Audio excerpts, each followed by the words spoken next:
Proteklog vikenda studenti iz Bosne i Hercegovine i Sandžaka obilježili su u Istanbulskoj opštini Bajrampaša Dan nezavisnosti Bosne i Hercegovine. Gost govornik bio je dr. Nedžad Ajnadžić, bivši general Armije Republike Bosne i Hercegovine, a događaj je svojim prisustvom uveličao njegova ekscelencija Adis Alagić, ambasador Bosne i Hercegovine u Turskoj.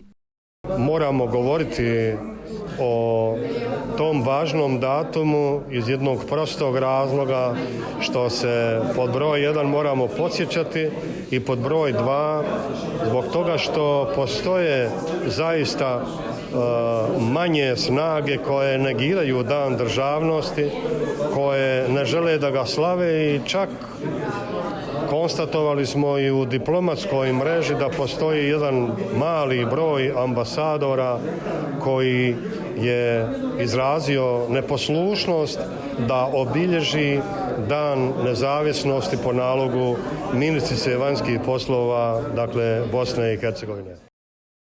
Mi studenti Bošnjaci u Republici Turskoj kao neko ko se sprema da sutra preuzme odgovorne emanete u našem društvu i državi, duboko smo svjesni važnosti ovog dana, isprva sa aspekta imanja države, jer narod bez države je na vjetrometini. Program se uz podršku Bosna Sandžak udruženja organizovao u njihovim prostorijama. Ovo je jedno od najorganizovanijih i najaktivnijih udruženja Bošnjaka u Turskoj. Ovom manifestacijom studenti su uz govor predavača i prigodan program imali priliku da obilježe jubilarnu 30. godišnjicu obnove nezavisnosti Bosne i Hercegovine.